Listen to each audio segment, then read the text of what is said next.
Welcome to the first episode of The Towel Boy, where we're trying to give you the cleanest takes in sports. Today, we're doing an NBA mock draft post applicant withdrawal deadline. Uh, the results for today's video will be in my blog at hoopsandstuff.blogspot.com. You can go there at any time to see. We just talk about anything sports related, hoops and stuff. So if you want to go check out any of my other um, posts, you can go there and check it out. Thanks for watching, and without any further introduction, we'll get into the mock draft. All right, so just first off, I want to say that I'm doing this mock draft as if I am the GM, not necessarily what I think the teams will do, but I will try to keep it mostly realistic. No trades today, just going to go pick by pick. With the first overall pick, the Mavs select pretty easy, obvious Cooper Flag, the best player in this draft. He's going to be the connective piece for their win now, hopefully with Kyrie and AD, PJ Washington, Lively, or Gafford. Like they have a stacked lineup this year, honestly. And he's going to give them tools to be hopefully the franchise guy going forward. So Cooper Flag, easy number one. And then I also think it's an easy number two. I don't think the Spurs should really trade this pick. I think Dylan Harper is the second best prospect in this draft. There are some fit concerns, I guess, with De'Aaron Fox and how that's going to work with two ball dominant guards. Can't really shoot the three very well, but I think you take the best player available and figure it out. I don't think Stephon Castle is the answer. I think Dylan Harper has a higher upside, even though I do like Castle. But here I'm going to go Dylan Harper, figure it out. There's a chance if they want to get Giannis or something, they trade this pick, but right now they're keeping the pick, going Dylan Harper. And then with this one, the Philadelphia 76ers, they can go a bunch of ways. I can see them trading this pick. I can see them going with VJ Edgecombe. I could see them even going Derek Queen or Kamal Maluach here to kind of get their Embiid replacement, even though that's a little high for me.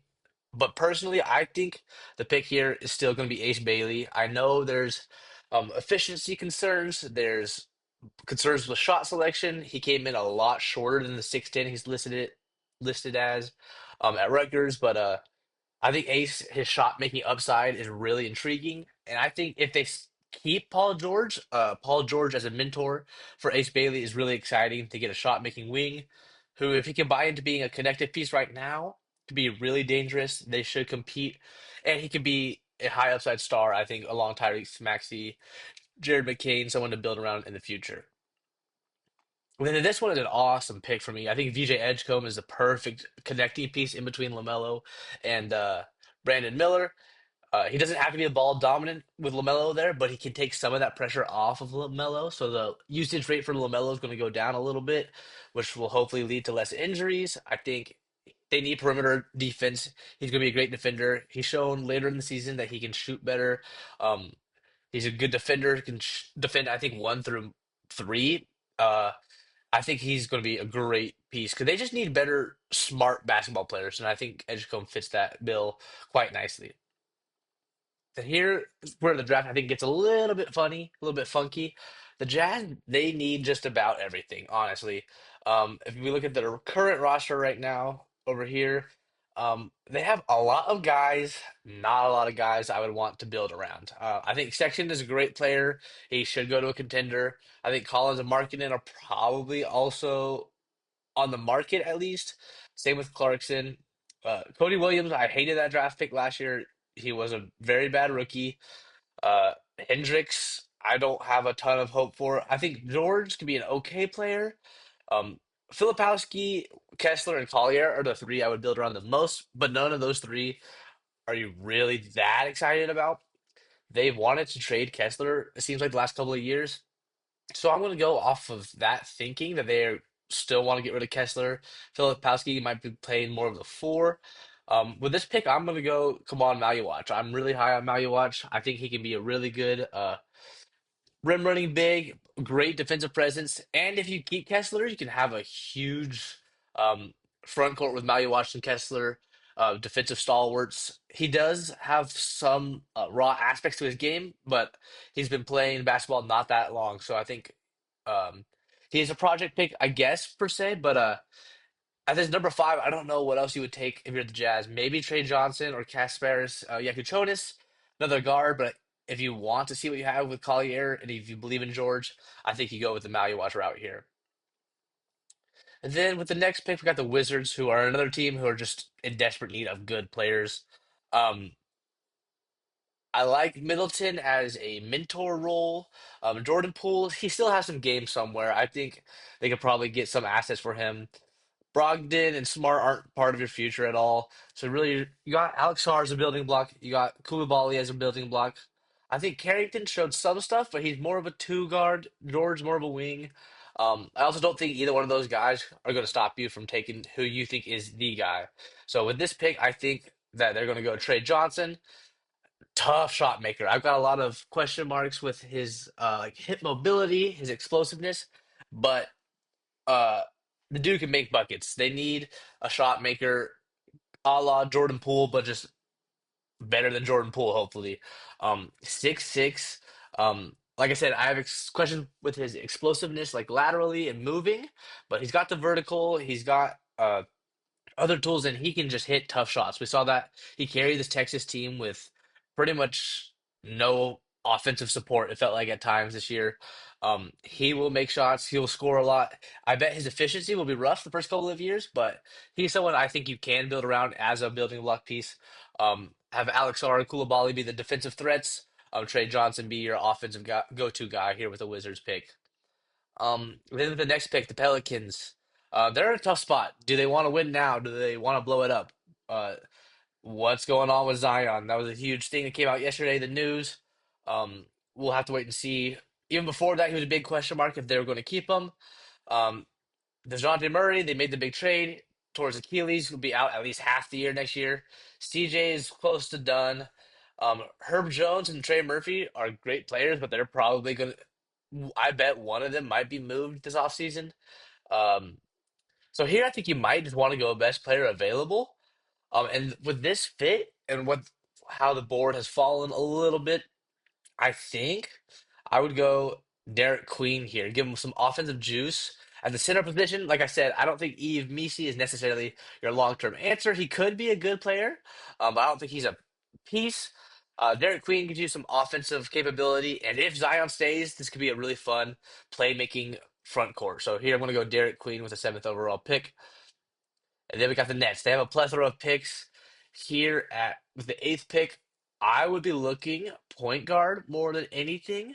On my big board, this I'm using the Fanspo no ceilings draft board, but on my official big board, which I'll post later, I have Jeremiah Fears right now as the highest guard, and then I'm really high on Ben Sarah for Ben Saraf. I have him as one of the higher guards.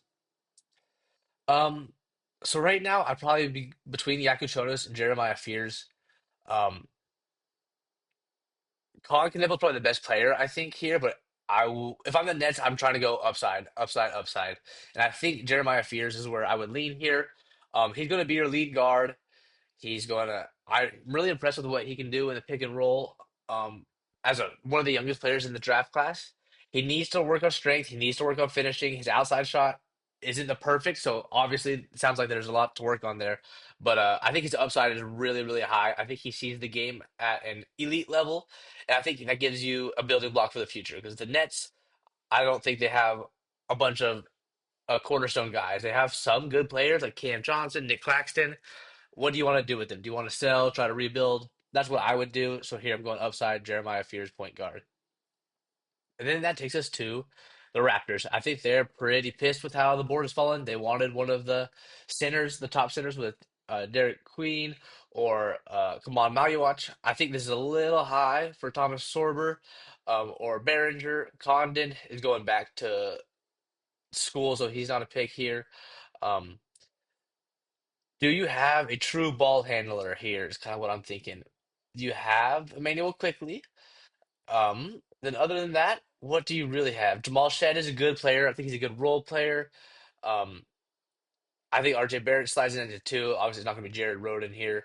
Um, I think I'm going to lean for this pick, Kasparis Yakuchonis, point guard out of Illinois. I think he's one of the more exciting passers in this draft. I think he can make some insane reads. It's really exciting if you watch the best of his passes. He has some flashes that are really exciting. So I think He's got pretty high upside as well. The Raptors choose him. He doesn't have to play a ton. Like I said, they've got some people in the backcourt, so you can develop him and not rush him too much. I think this is a really good pick. Um, and then they can look to address their front court needs a little bit later, free agency or the later in the draft if they would so choose. Then here are the Rockets. They don't necessarily need anything per se, but they're expected to make a move, right? Whether it's for Giannis or KD. We saw Jalen Green probably isn't going to be there. Um, we saw Van Vliet is still a good player, but he's on the decline. I think you're leaning towards trying to get a ball handler or trying to get a replacement for Steven Adams. You could get a good wing, um, and that's also very intriguing. But I think I'm still leaning towards wanting a guard, but I just don't love any of the guards that are here, right? With the 10th overall pick, uh, you don't want to take a guy who maybe is good for you, maybe is not. That being said, I think I'm going to go with that center, with that Steven Adams replacement. He doesn't necessarily have to play right away, but I think Thomas Sorber, he might not escape the lottery. So I think I'm going to go Thomas Sorber out of Georgetown. He's a huge dude with a huge wingspan. Going to be a defensive menace.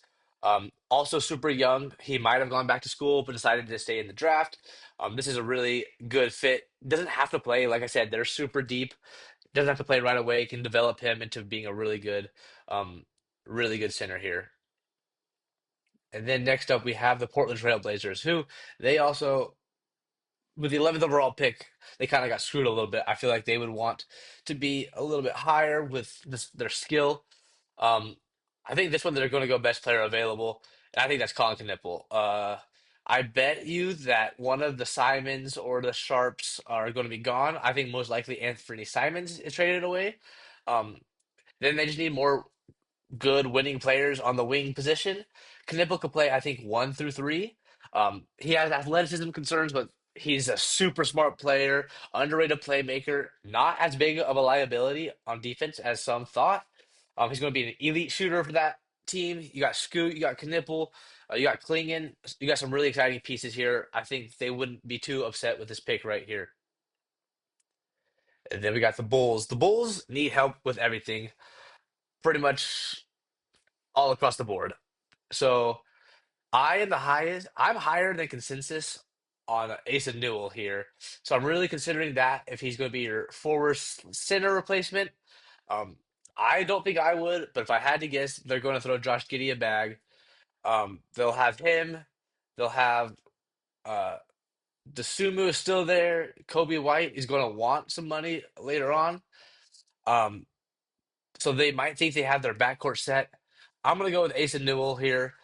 He can play I think more of the four, but he can play the 4 or the 5. He has high defensive upside. I thought he showed some pretty good things offensively too. Showed really good touch. I think he can develop a mid range and like he can hit a 3 or 2. He's never going to be a consistent threat, but I think Asa Newell here gives him some defensive toughness and then some offensive upside.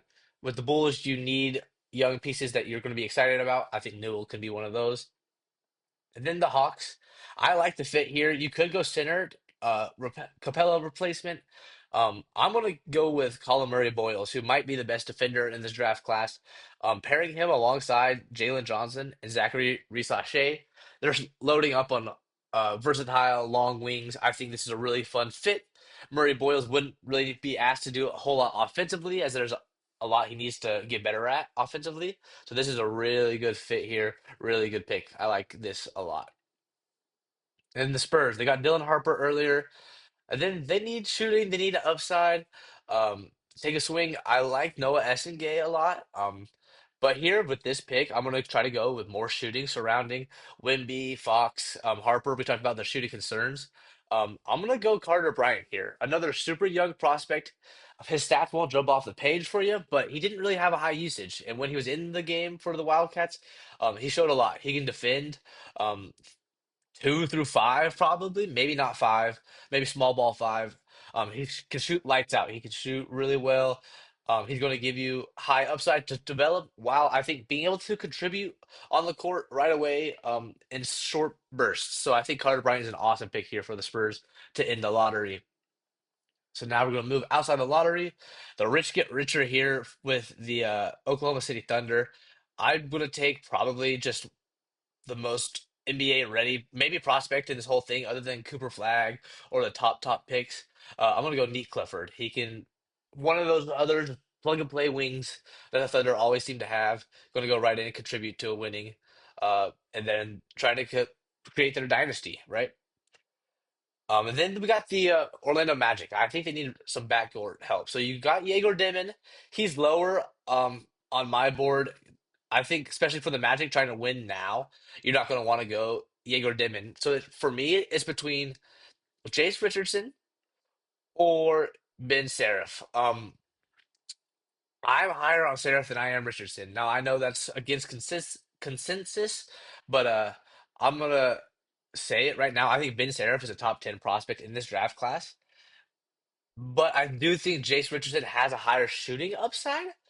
To go pair along Jalen Suggs, I would like to move Suggs back to the two position. Um, but I think Seraph is just, I think he's a really fun player, so I'm going to go Ben Seraph here. I like a lot what he can do in the pick and roll, especially at the top of the key. I think he's going to take pressure off that backcourt. They need shooting for sure. He's not the greatest shooter, so that's why I could make that case for Jace Richardson. But I think Ben Seraph is the best guard available here, and I think that's what the Magic need the most with this pick. And that brings us to the Wolves. I think most likely they'll bring back Nas Reed. They're going to get back Julius Randle. I think they're going to lose Nikhil Alexander Walker. I think they're going to maybe not lose him, but I think Uncle Mike, Mike Conley, sadly, his days are pretty close to done. So they could be thinking Jace Richardson here. He came in a lot shorter than at like 6 foot 6'1". Um, and they already have Rob Dillingham to be that shorter replacement guard. They're kind of looking at wing defenders. And I think here you're going to go with Noah Essengay. I really like him a lot. To end the season with France, in France. He's really picking it up, shooting the ball better. One of the best slashers in this draft class. I think he can be a really good defender, a la Jaden McDaniels type, Nikhil Alexander Walker type mold. He's a little bit bigger than Nah, but I think this is a really good pick. And I think they can address their guard concerns somewhere else. So I'm going to go Noah Essengay here. The Wizards went Trey Johnson earlier. Here you're still going upside, right? You're still wanting to go uh trying to swing for the fences, trying to build your roster. Jace Richardson is falling in this mock draft, which really makes me kind of want to go there. But you have Trey Johnson, you have Bub Carrington. You can go with a wing here with Rasheer Fleming, perhaps. Will Riley do Thiero. Um, but I think you might. I kind of like the fit of Danny Wolf here. Could be really fun. Kind of complements Alex Sarge, the defensive dude. Danny Wolf is going to be that fun offensive hub at the center position. Danny Wolf tape is really fun to watch. Really talented offensive player. So I'm going to go Danny Wolf here. It's kind of an interesting fit, but I think that could be fun. And then here again, we got the Brooklyn Nets. Like I said earlier, we're going to go upside, upside, upside with them. They got Jeremiah Fears. Yegor Dimon is here. It's kind of interesting because you have Jeremiah Fears, and I don't think it's the best roster construction per se. But James Richardson is here, staring you at the face. Some people have him mocked top 10. I've seen. Somehow he's fallen all the way to 19 here. I'm going to take James Richardson. He's got pull up, shooting upside. He could be a really good guard. If it works out, him and Fears being your backcourt, boom, maybe you have your backcourt for the future. But I don't think you pass up on a talent like this late in the draft when you're trying to swing for the fences like the Nets are. And then the Heat, we have that so-called Heat culture that you're always looking for, right? Tough, gritty, even though maybe that hasn't been how it's shaped up the last couple of years for you. Um, but this is kind of a tough one. I think they would like some center help. I think that Behringer could be an interesting raw piece, but I think they're still trying to think more win now. You also have Kalel Ware go with Bam. How's that going to work? I think you need backcourt help to make Tyler Hero more of the off-ball guard. I don't think you think Davion Mitchell's your star point guard. So right now, I'm really thinking Nolan Traore, Jaeger Dimon is there, but also considering they want to win now, I think you consider Walter Clayton or a Cam Jones type, and I think I want to go Walter Clayton here. He brings that toughness, that mentality that you want, that you consider when you think of the Miami Heat. He can score the ball, so he's going to take some pressure off of Tyler Hero. Now, he's not a pure point guard. See, Fanspo has him listed as a shooting guard, but taking some pressure off of Tyler Hero and that load of the backcourt scoring, I think is going to be huge. I think he can contribute to winning in the NBA right now. Walter Clayton's the pick for the Miami Heat.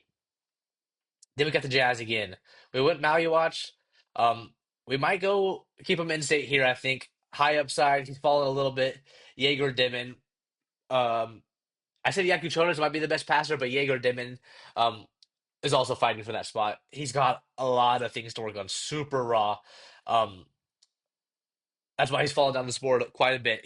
I think he needs to work on his strength, his driving ability. His shot really isn't there, but his playmaking really it could be special. So I think here the Jazz, you need more pieces for the future. Jaeger Dimon is a good pick here. Hawks, they went Colin Murray Boyles earlier. I think this is where you go with that Capella replacement, right? Behringer is a really fun. He's kind of shot off the board lately.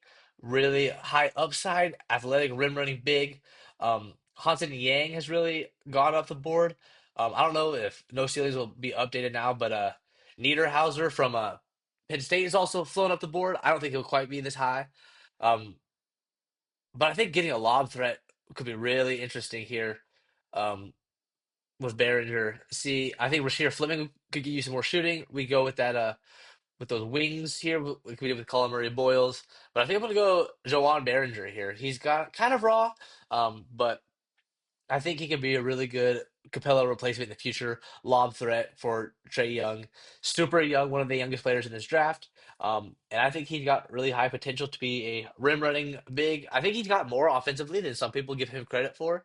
But right now, he'll make his money on the defensive end and being a lob threat. So I think that fits what the Hawks need now to try, if they still want to win or build for the future, kind of blow it up a little bit.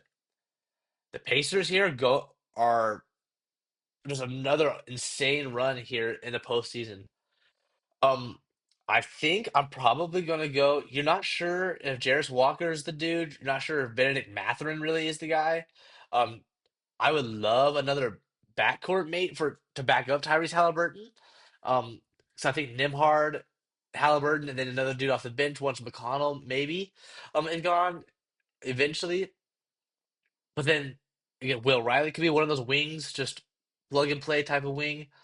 Uh, Here, I think I'm going to go Rasheer Fleming. He fits the mold of shooting out spacing for Tyrese Halliburton. He shot at an elite clip this year, but I do have question marks if that's going to carry over. His first couple years in college, it wasn't the best shooter. He was playing against lower opponents in the A10, but I think he got defensive versatility. He can shoot the ball. With a 23rd pick, I think he would fit into this Pacer system here. And then we got the Thunder again. I doubt they keep all these picks, right? They don't need these picks. Make some trades. Um, I would probably go with just an upside pick here, like a draft and stash type player.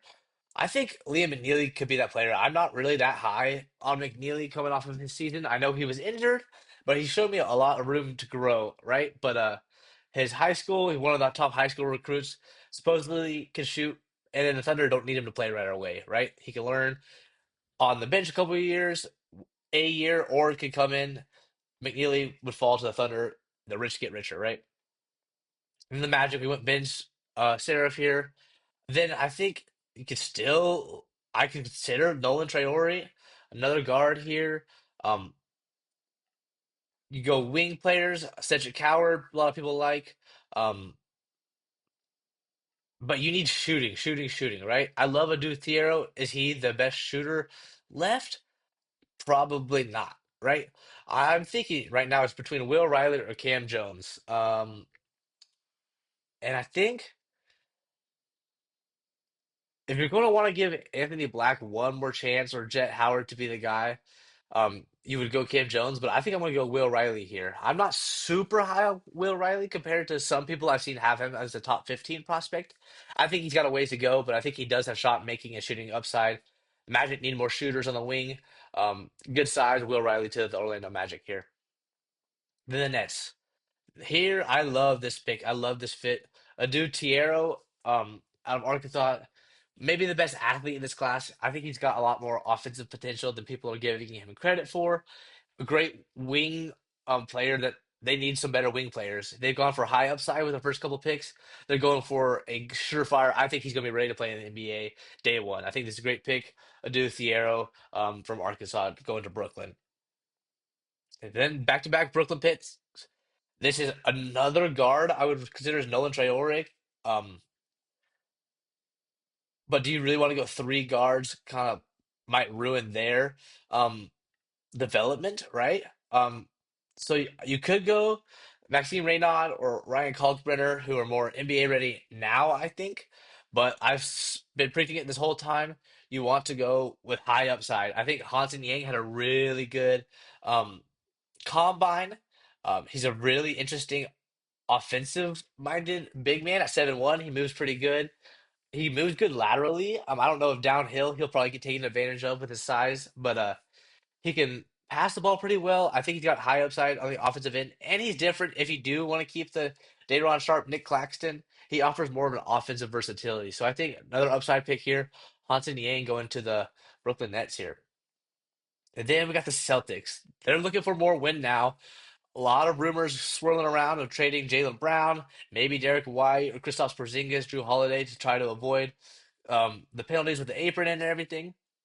So a couple pieces I like here for them. Nolan Traore could be fun, but they have enough guards per se. Where is he at? Probably at power forward. I'm thinking of where do they have him listed at? Noah Penda is who I'm thinking of. He's playing overseas. Here he is. I think he could be a really interesting piece. Really good defender, I think. Offensively got a ways to go. Needs to get into a little bit better shape, I think. Um, but yeah, 6'8", 225. He looks even bigger than that. I think he'd be a perfect Al Horford replacement in the future. It's a really good. I think he plays more of the four. Really good replacement for Al Horford on the defensive end, defensive versatility for them. But then also you have Ryan Kalkbrenner is the other guy I'm really thinking of. If you do get rid of Porzingis, you don't have a ton of big man depth. You go a lot of small ball. Luke Cornett might be gone as well. So while I like that Noah Pinda, I think I'm going to go Ryan Kalkbrenner here. I think he's got a lot of potential. He's going to go into the NBA and be one of the most day one ready guys in this draft. So Ryan Kalkbrenner out of Creighton, rim protector going to Boston. The Suns need dudes who can play badly. I think they're probably going to trade Kevin Durant. Um, and they're not in a position money wise or the roster construction wise where they can really afford to have a upside pick here, right? So Noah Traore, I'm really high on. I would take him. I think he's a top 20 prospect, but just the way this draft has fallen, he's not been drafted yet. Do you want to take him and kind of develop him over a couple of years? Or do you think you want to go the route of Cam Jones, maybe out of Marquette, who's going to be ready to play more right away, take away some of that ball handling pressure off of Devin Booker? Um, they do need help in the forward spots. I don't like any of these guys. Some of these guys are going back to school. Some of these guys just aren't worth picking at this spot. Um, Noah Pinda could be another one of those dudes, but I like Dean Payne a lot as well. I wouldn't draft him here though. I'm going to go Cam Jones here. I think he didn't shoot it as well as being the number one option, high usage guy. But I think that Cam Jones is probably the guy you want to take here. Offensive threat to take some pressure off of Devin Booker as well. Fit in, might be a starting guy, six man ball handler, whatever. He's one of the guys that can come in and contribute right away. For the Suns, probably trying to win now. This probably will change by draft night. If Kevin Durant is traded, but this is what I would do right now. And then with the last pick of the first round, we got the LA Clippers. They're kind of in that a similar position. They want to go with somebody who can contribute. When now, I would think maybe a backup center. Maxime Reynaud would be kind of fun behind Zubac. But here, I am going to go Nola Traore to be a guard behind Norman Powell, James Harden. He can kind of take the reins once those guys kind of filter out. Um, I'm really high on him. He fell down boards. He rose up boards. later in the season. I think he's got really high upside. Nolan Traore, the 30th pick, I think is really good value. There we go. That's our first round of this mock draft. I think some really interesting picks. I think there were some um, unexpected falls or picks that kind of changed the way I would have pictured it or picked earlier in the cycle. So please comment what you guys think below. Tell me some of your favorite prospects and some of your favorite fits. And until next time, we'll see you.